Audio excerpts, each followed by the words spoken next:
So this is Greenville area, which I really like. A lot of neighborhoods with people out with their dogs, walking their dogs and jogging and things. There's a lot of debris from that storm we had where it hailed last night. So there's been trees and limbs down all over. But for the most part, these neighborhoods, I just love it. Because there's mature trees, and so just very America, very much, traditional America with these houses here, I guess you could call it.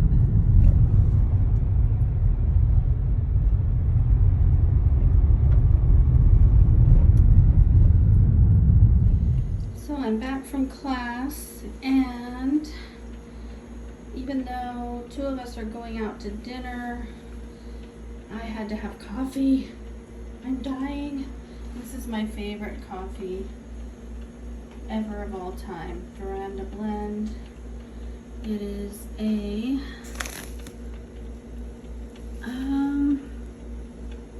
it's a light roast. And I brought my own creamer, because if I don't have the proper creamer, I will not drink it. So I got the Chobani coffee creamer, vanilla. I've been on that kick for a while now. And then when I get back later, I have a lot of homework, but I will still do my video tonight. Talk to you later. Hello everyone, it's Chaplain April, and this is week 2 of classes. This has been a marathon because I went home Friday, drove home, and then wrote the rest of my paper Saturday, and then started reading because I had, we had the books prior, but some of these articles I still needed to read. There was like 10 articles, and some of them were very long. It was like reading another book. Saturday and Sunday I did that, and then I actually came Sunday night. I asked for another night at the Airbnb, and it was open, so I was able to get here last night around 8, and then this huge storm happened. As soon as I got here, it started raining. I had to run out to my car and get my stuff in the rain, and then it started hailing. And I took a little video of the hail. It kind of sounded like one of the windows might break, so I was a little worried.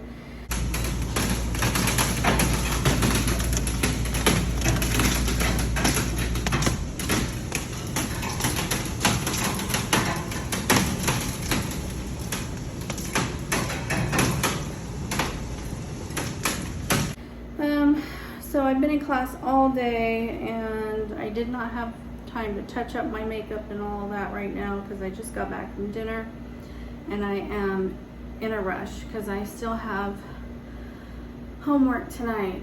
So I have the new book reflection that he gave us on the 8th that wasn't in the original syllabus. So I have that tonight. That's 250 to 500 words, so a couple pages that I have to write tonight based on, let's see, which book is that? It's one of the books. And then that we're going to talk about tomorrow. And then I have to present tomorrow. I'm presenting on the Enneagram, so I have to write, so it's supposed to be a 10-minute presentation. But this professor is a lot more lax than the other professor. So he's just kind of like, well, we'll start class at 9, and then originally in the syllabus he said we were going to break at 12 and then have a 2.5-hour lunch break, come back at 2:30, and then go till 5.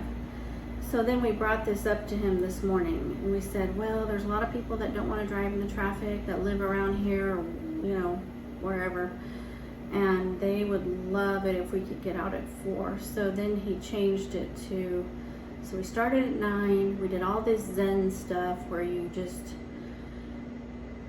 become aware of your breathing and And so we did that for a long time, teaching us how to kind of meditate, I guess it would be. And then we went until 12. We broke up in groups. And then he said we could do lunch till 1:30, and then we could leave at 4. So that's what we did. So that seemed to work out for everyone. And so then I came back here at 4 or after 4, and then went to dinner at 6. So I'm just now back, and I have still all of this to do. So I have to write a blurb for to kind of explain what we learned today in Canvas, and I have to do that book reflection, and then I have my presentation tomorrow. And then I offered to do another presentation for Friday because no one was like piping up to do it, and we're down a couple people. So the other chaplain that was in this group, because all of the chaplains are in Houston, I think there's 7 of them, and our professor from last week is out there this week teaching that class. But we had me and another chaplain in our group here, and she works at the VA. Well, she dropped out of the class this week, so I was really sad because it was just nice having her in the class. But I think she takes care of her parents who are elderly, and I went through that myself. So she had to contact the professors over the weekend and tell them that, you know, I don't know, something came up or whatever, and she was gonna have to drop this. So each person is supposed to present at least once during the week. So last week we had group presentations, this week we have individual, and so I think he had 14 slots, and now there's only 11 of us. This morning there was 10 because one person couldn't be there all morning. You know, these are pastors and they're in conferences and different things. So like last week, someone missed 2 whole days. It's just, you know, it's just the way it is. So this morning we only had 10 people, and then our class, we're only gonna have 11 now because that one chaplain had to withdraw. And then this lady that was coming from Liberia, we've seen her posts and stuff, but she didn't show up today. So I guess, I don't know, I guess she's not gonna take the classes, or maybe she'll start in January or next year, I don't know. And then I was just talking to one of the music students, and he said that he and the other music guy are in these 2 classes, but they're not going to be in our January classes. So it's going to be interesting January to see kind of what happens and who's here. So today we have 1.5 pages of notes, well, almost 2 pages of notes, because a lot of the things that we did was break up into groups. So he has this whole story. He's been teaching here for over 30 years, but you know, back in the day, he did different things. He was a Jesuit priest, I think. And then he's really into like Zen stuff, and he's Catholic. But I've noticed just personally in my own life that a lot of Catholics kind of adhere to Buddhism. Like there's similarities for sure. He has that part in his own spirituality, all of the Zen and a lot of the Eastern kind of teachings, because he went and studied that, I guess, for a while in his younger years. So I'm calling this day 6, although it's the first day of the second class. It's day 6 of my little journey, right? So this class is called, I don't even know where my syllabus is. I thought I'd put it, oh, I took it in there. I don't know, I'll tell you tomorrow. But so we have our paper due, our final paper due on July 9th for the class last week. And this professor is giving us till July 31st. So we'll have about 3 weeks when each one of them is due. All right, so we did this whole Zen thing where he had us breathe and he set a timer, and then he had this little bell that rang, and then he would say, forgot what it was he would say, but then we would all say, "Come and renew the face of the earth," which is one of the Psalms. It's a part of one of the Psalms. I forget which Psalm it is. And then he said something about Nostra Aetate. It was one of the Vatican documents. I need to look that up because that's fairly interesting, but it's Latin. And he said something about the extra ecclesia, which is Latin, that there was no salvation outside of the church. That's what that meant. And then he's the leader of this spiritual direction certification program that they have. And I actually, my good friend who's a Catholic chaplain, she is going to become a spiritual director. I was going to become a spiritual director, but then when I got divorced, I didn't go back to the program, but I think I'm really close. She told me to look into it and maybe I can start where I left off and still do it. But they have a program here, so that might help me to be able to do that. Then he took a long time for us to get to know each other. Leonard Cohen said, "If it be your will." I didn't take very good notes today because our class was kind of all over the place. He said there's 9 characteristics that we have of God that manifest in us. And this is the Jesuit guidelines to discern. Oh, no. Is that the same thing? I think it was the same thing. Jesuit guidelines to discern the spirit. And there was 9 things. I didn't catch all of that, but I can definitely look it up and check that out. Theology is faith seeking understanding. So theology is the study of God. That's the definition of it. But he's saying that it is faith seeking understanding, which we can all understand that. And to be is a gift from God to us. So he was talking about how we are not human doings, we are human beings. That's something that I say also, because I'm not one of those people that feels like I have to be doing something all the time. I like my chill time, and sometimes I just want to chill and be. And our society is not very loving when it comes to that kind of thing. It's like, well, you're not being productive, you're not doing anything, you're not getting anything done. It's like, I'm letting my mind rest, because I've been doing that all day or whatever it is. I just need, we were talking about introvert and extrovert today, and 2 of us were saying we're ambiverts, which means we can go back and forth. So I can be extroverted, but then I need time to recharge, so then I go into my introverted mode. And that's what my chill time is. I need that time to recharge. Some people recharge around people. I'm the opposite. Okay, so then we talked about this article. So this other article that I signed up to be a reporter about, because there was this one article that I really, really liked, and I don't think this is it, but I'll just email him on that one. So tomorrow I have to report on the Enneagram book that we read. There was 2 Enneagram books. So for all the readings, he gave us a choice. You can either read this one or this one. So all of us only bought, 1 book per thing. We didn't buy both books. So some of the articles I couldn't report on because I didn't have that book. I had the other book.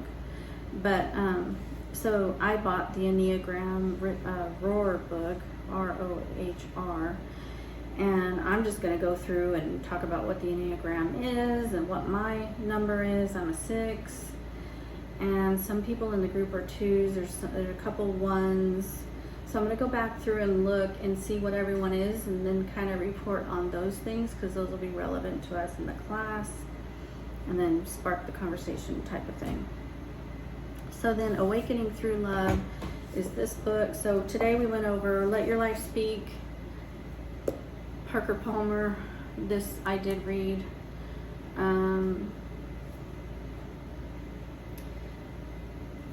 So listening for the voice of vocation. So last week we did a lot of study on vocation.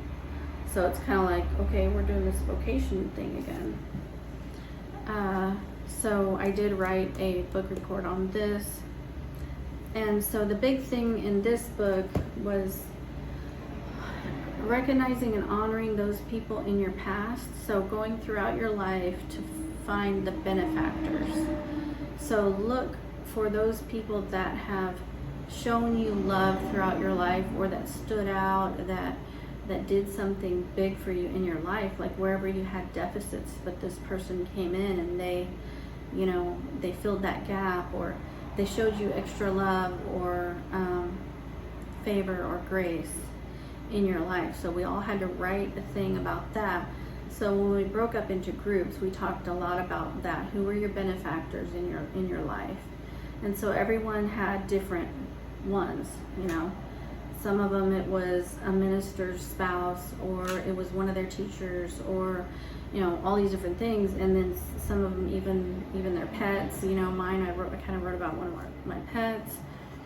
But I also wrote about my grandmother, who I believe was a benefactor, and then of course my mentor now.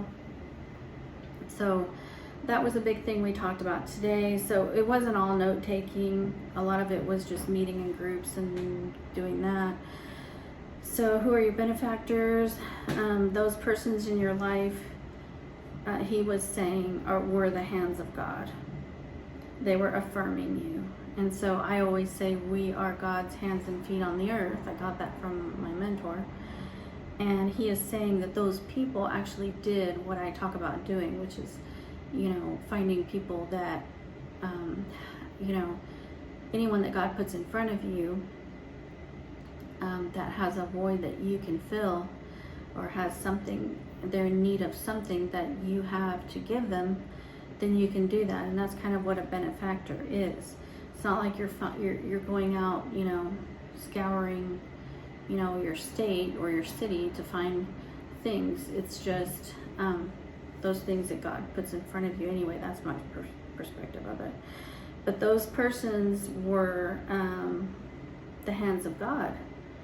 They were being used by God to, you know, help you in some way, be there for you in some way, and affirming you. So, you know, we talked about letting God's love come through. Giving love is a part of our DNA. Being heard and recognized is a need. And we all need affirmation. And then he was talking about how it's already given to us, blah, blah, blah. You know, that scripture, you are my beloved in whom I am well pleased. So he talked about McCransky, which is the author of this book, Awakening Through Love. This guy was a Tibetan Lama, so from Tibetan Buddhism, and he taught at Boston College. So it's kind of got that Buddhist bent to it, which I personally don't, how do I say this? To me, they're not the same, Buddhism and Christianity, but for some people they go hand in hand. So, you know, if people want to believe that, that's fine. I really don't, but anyway, I mean, there are similarities, but it's very different. It's a very different thing to me. So he was telling us how to post our reflections of the day, and then what we do as a reporter tomorrow, we give a brief summary of the main points, and then we come up with questions for the class discussion. And then there's this article that we read from a guy named Paul Tillich. So that article was about sin and grace. So we went over that article.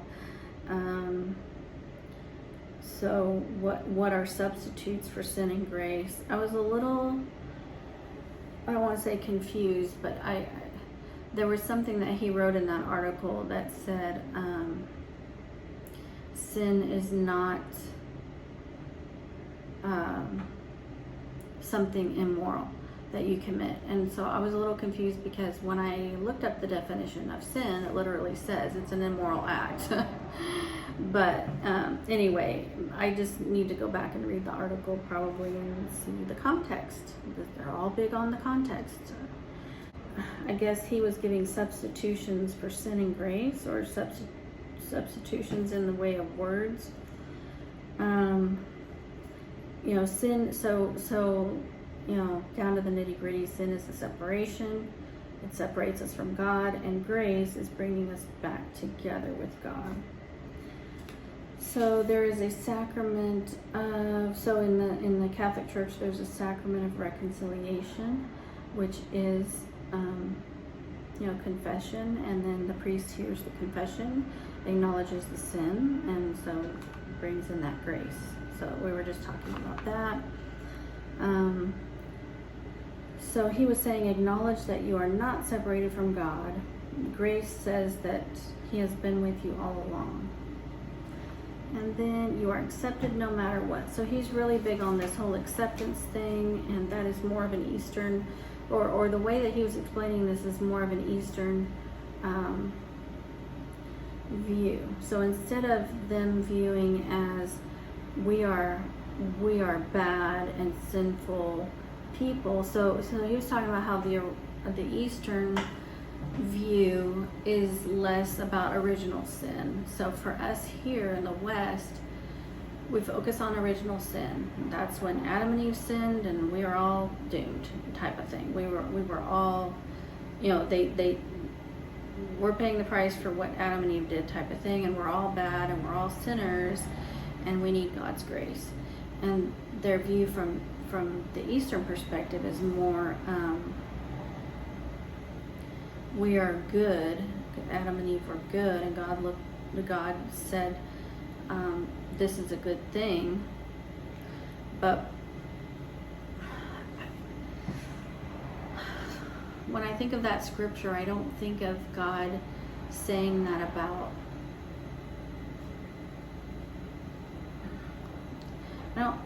I don't think of it in that same way that he was saying it. So God sees us as good instead of how we view ourselves as just being sinful people. But personally, it's like the Bible does say that our hearts are wicked. So in other words, all of us have the potential to do this and that and sin and do all these things, and so I don't know where I stand with that whole thing he was talking about today. But he was saying sin is not plural. I'm not sure what that meant, because I'm not going to put a whole lot of stock in this whole Buddhism thing, sorry, but just personally. So and then we talk about grace upon grace. It abounds daily. We are bound by our humanness. Does it mean we are not good enough? So the Western tradition, what I just told you about original sin, that's the theme, Adam and Eve. We are unlovable. So he's saying that the original sin concept can create people that are disempowered and feeling less than. I really don't see it that way. I don't see that as us being disempowered and less than, but okay. So Eastern Orthodox reminds us that we are good. They don't see original sin, they see original goodness, and that humans messed up the good. So there's a book called Protestantism and the Life of Sin. I don't know. Sin is too prominent of a theme. We are unworthy, but still in the image of God. Who am I? So this whole question of who am I? And then he said we should be asking, whose am I? And we are loved by God. Let's see, what were the first, a question he asked all of us, what were the first moments when we knew we were loved by God, like that shift that we had, like were we adolescents, what age were we, and what was the thing that happened that where we knew that? We didn't all answer it, he just kind of posed the question.